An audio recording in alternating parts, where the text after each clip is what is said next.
ભક્તિની શક્તિ શું હોય છે તેનો પુરાવો છે ડાકોરનું મંદિર.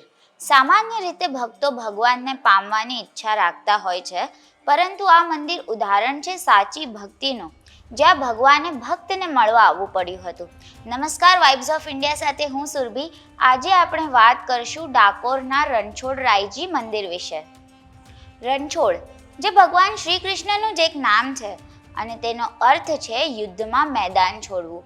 મધ્ય ગુજરાતના ખેડા જિલ્લામાં આવેલા ડાકોર ખાતે આ ભગવાન શ્રી રણછોડરાયજીનું ભવ્ય અને ઐતિહાસિક મંદિર આવેલું છે.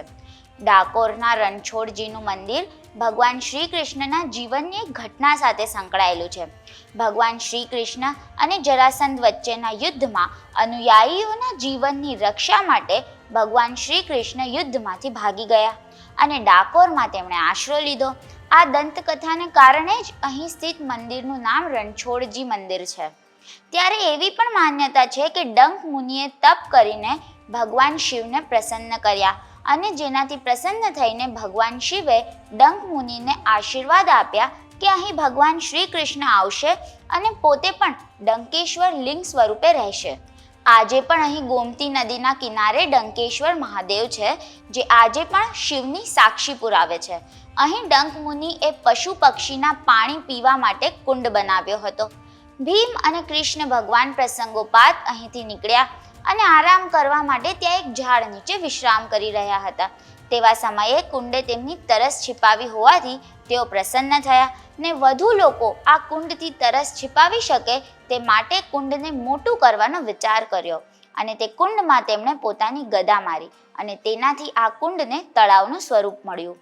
ડાકોરના રણછોડજી મંદિરના નિર્માણ અને મૂર્તિની સ્થાપના પાછળ પણ એક રસપ્રદ વાર્તા છે.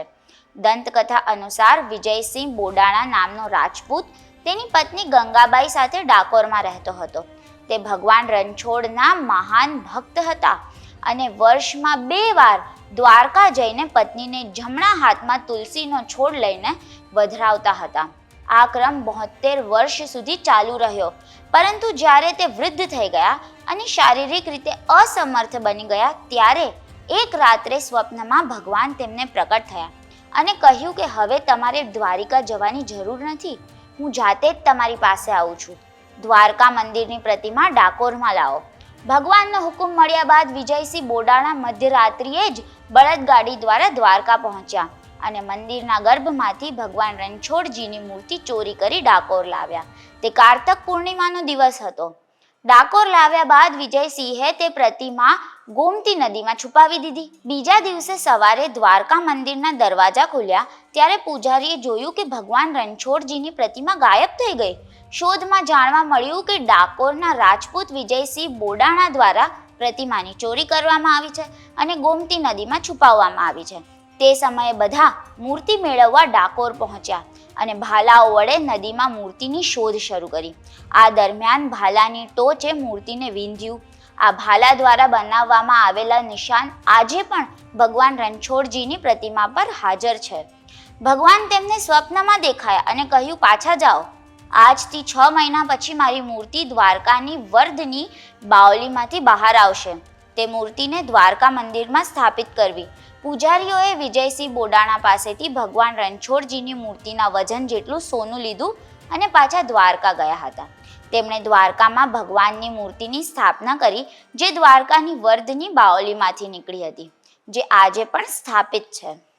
ગોમતી નદીના કાંઠે આવેલા રણછોડજી મંદિર 1772માં પુણેના પેશવા ગોપાલ જગન્નાથ તાંબવેકર દ્વારા બનાવવામાં આવ્યું હતું. તેના સ્થાપત્યમાં મહારાષ્ટ્રીયન શૈલીનો પ્રભાવ જોઈ શકાય છે. આરસના પથ્થરોથી બનેલું આ મંદિર 8 ગુંબજોથી બનેલું છે. કેન્દ્રીય ગુંબજ 27 મીટર ઊંચો છે, જે સોનાથી મઢાયેલો છે અને સફેદ રેશમી ધ્વજથી સજ્જ છે. દર વર્ષે 70 થી 80 લાખ યાત્રાળુઓ અહીં દર્શન માટે આવે છે. પૂર્ણિમા પર અહીં ભક્તોનો તો મેળો થાય છે. ડાકોરને નવરાત્રિની શરદ પૂર્ણિમા દરમિયાન બોડના તરીકે ઓળખવામાં આવે છે. શ્રદ્ધાળુઓ ખાસ કરીને આ પવિત્ર દિવસે ભગવાન રણછોડજીના માત્ર દર્શન દ્વારા દરેક મનોકામના પૂર્ણ થશે તેવી માન્યતા સાથે દર્શન માટે આવે છે.